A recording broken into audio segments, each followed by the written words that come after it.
Manolotra ny arahaba tompoko. Ny vaovao misongadina mahakasika ny toetry ny androntsika amin'ity herinandro ity dia ibahan-toerana ny oram-pahavaratra saika manerana ny faritra maro eto Madagasikara. Alana kokoa nefa izay rotsakoran'izay any Atsimo andrefana, Androy ary Anosy. Noho ny fitohizan'ny rotsakorana dia mafisina trano ny fanentanana ho an'ny afovoantany miazo amin'ny faritra avaratra andrefana ny mety ho fisian'ny rano miandrona. Eo ihany koa ny mety ho fiakaran'ny rano na renirano ary indrindra no mety ho fiotsahan'ny tany na ny tamboho eny anivon'ny fiarahamonina eny.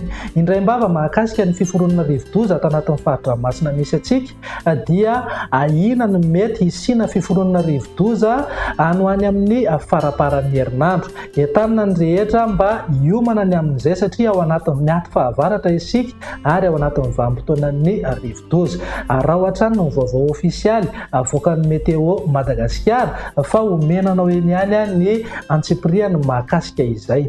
Raha ny vinany toetry ny andro amin'ny rampitso maraina dia ahazorana tandrifin-drahona ny morontsiraka avaratra andrefana, torak'izay ihany koa ny morontsiraka ny fahatry fitovinany, vatovavy, manodidina manoro sy vatomandry.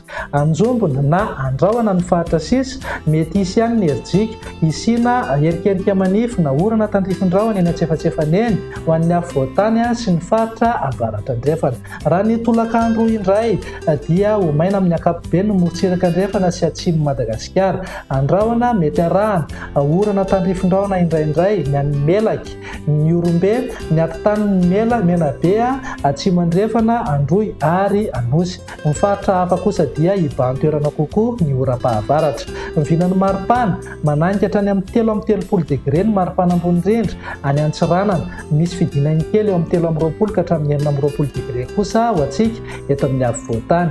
4-20 ka hatramin'ny 30 degré any amin'ny morontsiraka Atsinanana ary eo amin'ny 20 ka hatramin'ny 30 degré ny maripana ambony rindra any amin'ny ilany andrefan'ny Madagasikara. Ny vinan'ny toetry ny andro ny alarobia kosa indray dia andrahona mety arahana, orana tandrifin-drahona ny any Diana, ny atitany ny fahatry Menabe, Atsimo andrefana, Androy, Anosy, mihazo an'iny fahatry Orombe sy Atsimo Atsinanana. Saika ho maina ny morontsiraka andrefana sy atsimon'ny Madagasikara. Ny faritra sisa dia mitohy ihany ny oram-pahavaratra.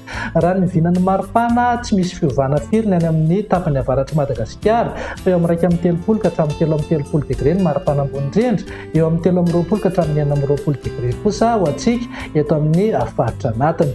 Andao faranana ny vinan'ny toetry ny andro amin'ny alakamisy ary izay dia saika ho maina ny any amin'ny tapany atsimony Madagasikara. Andrahona mety arahana, orana tandrifin-drahona amin'ny morontsiraka ny fahatry Melaky sy Menabe. Miandrandra oram-baratra avokoa ny faritra sisa. Fanamariana kely dia mety hisy ihany ny herijika hirotsahan'ny orana ny vao maraina ho antsika eto amin'ny afovoantany mihazo an'iny faritra avaratra andrefan'ny Madagasikara iny amin'ny alakamisy izay. Ny vinan'ny maripana dia mananika hatrany amin'ny 4-30 degré ny any Toliara. Misy fidinany eo amin'ny 2-20 ka hatramin'ny 4-20 degré kosa ny maripana ambony rindra ho antsika eto amin'ny afovoantany.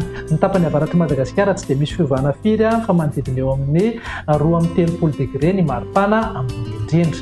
Dia izay indray vinan'ny toetry ny andro ato anatin'ny 3 andro avy manome fotoananao ho amin'ny manaraka indray. Veloma tompoko.